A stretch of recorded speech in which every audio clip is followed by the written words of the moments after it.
friends, and welcome to my review for Game of Thrones Season 6, Episode 5, The Door. And after this episode, I'm really traumatized. I'm going to leave the Beyond the Wall section of the episode in its entirety to the ending of this review. Of course, as always, there are spoilers. Feel free to discuss the episode in the comments below. Let's talk about this episode. We're midway through the season of Game of Thrones, and we were once again traumatized by the writers and producers and just... So we start this episode off with Sansa. She's in the wall, she's suing around, burning time off, so time will pass quickly, and she receives a letter, and she goes into Moultown with Brienne, and she meets with Peter Baelish. Peter Baelish apologizes for what he's done to her, for sending her to Ramsay Bolton. He didn't know what he was going to do with her, and Sansa just confronts him with the truth. Did you know? You were arrogant to think that Ramsay wasn't going to do anything with me. And she tells him in detail what Ramsay did with her. He just left her face alone. With her body, he did what he wanted to, because she was the master of Winterfell, the rightful lord of Winterfell. It was Sansa, and Ramsay needed to establish his dominance, so he treated her like he wanted to, and he had no respect for her, both as a woman and as the Lord of Winterfell. And I thought it was really great to see Peter Baelish coming down from his high horse and being confronted by Sansa. But then he apologizes. He tells Sansa that she will have the support of the Vale if she wants and needs to. And then before leaving, he tells Sansa that her uncle, the Blackfish, has taken back Riverrun from the Freys, which I thought was great that we got this information, and now I want to see what they do with it. After this, we go to Braavos, where Arya is still training. She's still not ready. However, Jaqen H'ghar, who is not Jaqen H'ghar, I know, gives her a second chance, and now she's going to spy on this woman who needs to be killed by the many-faced god. And Arya watches this play showing how Joffrey came into power. She watches this fat man pretending to be pierced by a boar in the woods, and then comes in a guy playing her father, Ned Stark, and he's this bumbling idiot who doesn't know what is going on. He doesn't know what he's doing. They're just making fun of her father right there in front of her. So then there's also this bumbling idiot pretending to be Tyrion, and then a bumbling idiot pretending to be her sister Sansa, and basically everyone in this play is supposed to be a bumbling idiot. Then Arya goes backstage and she watches this woman just hanging around, talking with the people she knows, talking with the other actors, and she goes back to Jaqen H'ghar and asks him, who is this woman? Why does she need to be killed? She seems decent. And Jaqen H'ghar asks her, does death only take the wicked and leave the decent behind? Do you want to serve the many-faced god? Arya says yes. Arya says she's ready. And then Jaqen H'ghar replies, then you don't need to ask. A servant doesn't ask questions to his master, so you need to shut up and do your mission.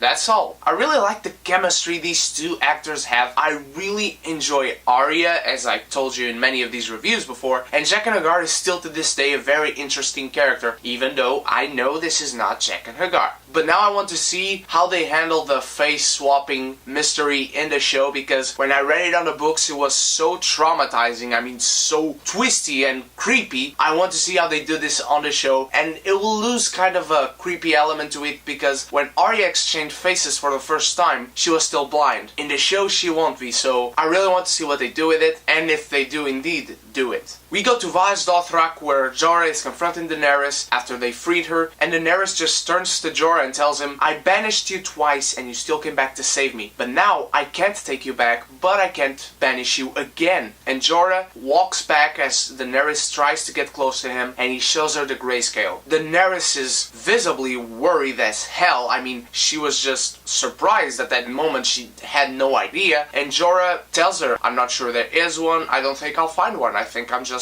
going to die. And as Jorah starts to walk away, Daenerys orders him to stay. He promised his life to her, and now he's going to find a cure because that's an order from his queen. And I love this moment. I love these two friends finally reconciling together, because I love Jorah and Daenerys, and Jorah is still one of my favorite characters to this day. And then Jorah just smiles, Daenerys smiles as well, and then we see Daenerys and a new horde of Dothraki walking out of Vaes Dothrak and going into Meereen. And I love that we're now going to see an adventure from Jorah. I want to see this. I am invested in this story for for the character alone. I want to see him make it through the grayscale. I want to see him find a cure. And maybe now that he's going alone, I think that the producers lied to us when they told us that the third Targaryen from the books was not going to be in this show. We go into the Iron Islands where people are claiming the throne, and in comes Yara Greyjoy, and every man is doubting her. They say she's a girl and that they have Theon. Why should they choose the girl to be their king? And Theon convinces them she's the rightful heir. She should reign over the Iron Islands. Many of the men that are there have followed her before, and they have not been wrong to do that. So now they should do it again and nominate her as the new queen of the Iron Islands. In comes Euron Greyjoy, who admits to have killed Balon Greyjoy. He tells the man he's sorry for not doing it before. Now he's back. He wants to claim the Iron Islands, and he's going to walk, and he's going to take his fleet to Meereen and marry Daenerys Targaryen, and with his fleet and her 3 dragons, they are going to together take over Westeros and sit on the Iron Throne as husband and wife. Theon confronts him about him being gallivanting all over these years, not being on the Iron Islands, not knowing how things work, but Euron just tells him, well, you fucked things up because now nobody respects us. We're enclosed in our own islands without anyone else caring about us or even knowing who we are. So then the men nominate Euron Greyjoy as the new king. After his drowning, he was laying on the ground, and I was laughing thinking it would be so funny if he did not wake up. But then he does, and then he walks around and asks where are his nephews, and then he tells the men, let's go kill them. So now we're going to have Greyjoy versus Greyjoy, a family war going out in the high seas. Which I really didn't care about, because aside from Euron wanting to marry Daenerys and take over the Westeros with her, Euron Greyjoy in the show still isn't an interesting character, at least to me. And Yara Greyjoy and Theon Greyjoy, they can just die for all I care. Now we go to Meereen, discussing how they should establish authority. The people need to know that they were the ones who made the deal with the slavers and arranged for the slaves to get free in a few years. So now that the queen is gone, people need to know that they are the ones in authority. They need to respect them and obey them. He summons the Red Priestess and he tells her his plan. The priestess says yes, she'll do it. Daenerys is the chosen one. She's the promised warrior who is going to return from the flame and conquer Westeros and end the darkness. And so Varys tells her that there once was a Red Priestess who promised the exact same thing, but about Stannis Baratheon. Then Stannis Baratheon lost against Tyrion in Blackwater, and he heard that recently Stannis Baratheon lost at Winterfell, and that this time he died. The Red Priestess then confronts him about some truths that when Varys was separated from his manhood, let's say, he heard some words, he heard a voice in the dark, and she asked him, do you want to know what that voice said? Because I can know these things. And Varys, for the first time in 6 seasons, was owned, and I immediately love this Red Priestess. I love Varys, don't get me wrong, I don't want to see him owned. This girl just put him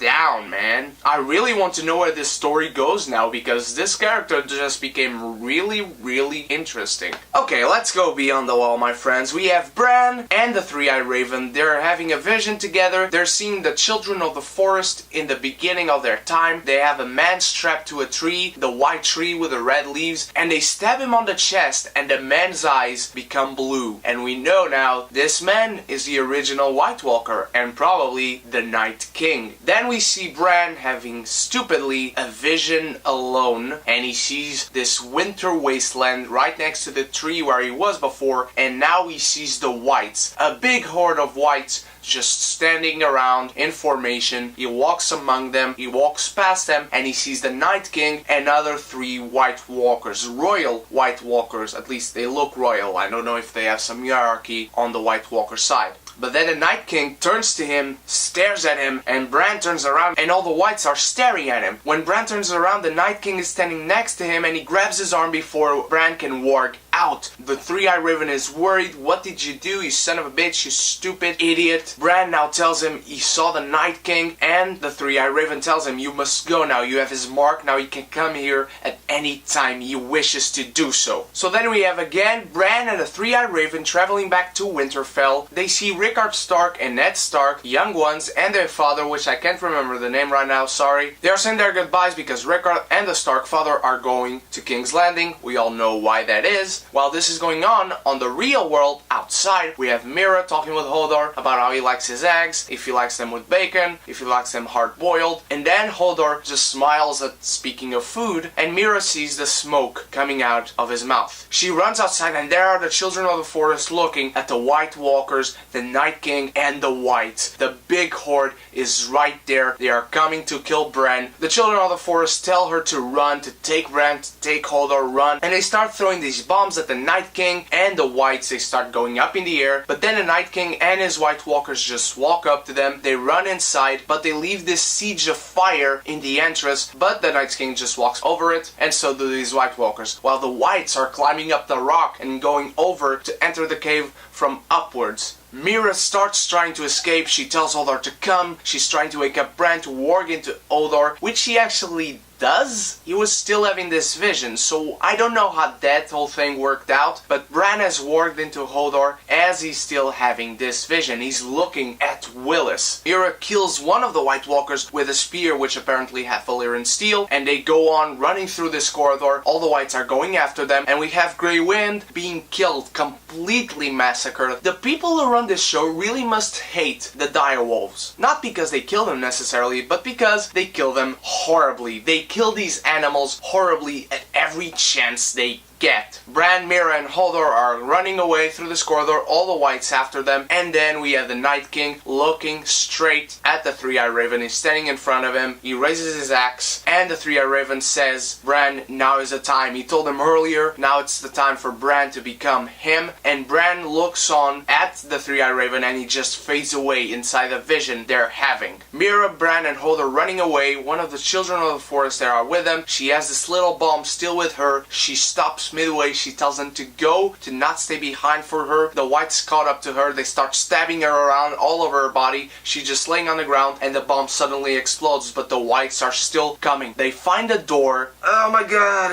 Hodor starts pushing the door. He's pushing, he's pushing, he's pushing, he's running against it. He's using all the strength he has, and finally they open it. Hodor starts to pull back the door, and Mira just picks up Bran's little thing and starts walking away, and she starts screaming, hold the door, hold the door, hold the door. So I guess the theory was half wrong, half right, that Hodor got the name of Hodor because he was holding the door. I just never thought that he'd be holding this door. He had already held a door before in a much important part of the story. But Hodor is holding the door back, and as Bran is looking at Willis, Hodor's earlier self, I guess, Willis starts having a seizure and he falls to the ground and he starts screaming, hold the door, hold the door, hold the door, hold the door. And in the meanwhile, as he repeats this, the hold the door becomes Hodor. And Hodor, you can see him struggling, remembering these moments in his life, fearing for what is about to happen, and it finally happens. The Whites start breaking the door in pieces and grabbing Hodor and scratching him and stabbing him around, and Hodor is left to die as Mira fades in the snowy landscape. Why do you have to kill Hodor? Come on. Look, this was a really good episode. We're midway through this season. It's a perfect episode to transit from the stories we had till now to the stories that are coming on the second half of the season, which is great, and that's exactly what they did. Sansa and Jon Snow are going to Winterfell now. Bran is gone from the cave. We have Daenerys exiting Vaes Dothrak. We have Tyrion and Varys advancing on their plans. And we have Arya ready to complete her training finally. Good episode, but still, why do you have to kill Hodor? There are just characters that even in Game of Thrones, myself personally, and I know that I'm not alone, did not think they would ever kill. Hodor being one of them. And now we cannot joke anymore about how Hodor is going to sit on the Iron Throne by the end of this. I don't know. I don't know how Bran is going to get his visions now. I don't know how he's going to walk around, because you see Mira, she's struggling to walk around with Bran, to push his body around. So I don't know how Bran will be able to move, or how Mira will be able to move and run away from the Whites and the Night King, because Hodor is gone, Grey Wind is gone, they have no chance at moving around freely. It really leaves some questions hanging for the rest of the season, which I really do hope they answer. But I really like this episode. Traumatizing, nothing impressive or wow, what the fuck beyond this last part, but good episode. Game of Thrones always has good episodes. But what did you guys think of this episode of Game of Thrones? Did you like it? Did you not? How traumatized are you by the death of Hodor? Let me know in the comments below. Let's discuss and start leaving your hashtags for the movie to which the next Q&A on this channel should be dedicated to. I will announce a giveaway as soon as I get enough votes to decide on the movie. There's links to my Facebook and my Instagram in the description below. Go stalk me on the internet and click the little subscribe button below the video box if you haven't to get updated whenever I upload a video. And of course, I'll leave a link to my previous video right here. Thank you so much for watching. I hope you enjoyed once again my Game of Thrones episode review. And right here is a link to my X-Men Apocalypse spoilers review. Only watch it if you have watched X-Men Apocalypse already. But if you haven't, click right there and go to the description on that video and click on my X-Men Apocalypse spoilers free review. This week, I got my first unboxing coming, my Flash season review, my Arrow season review, and my review for Alice in Wonderland and The Nice Guys. And of course, I'll see you guys on the next review. Cheers.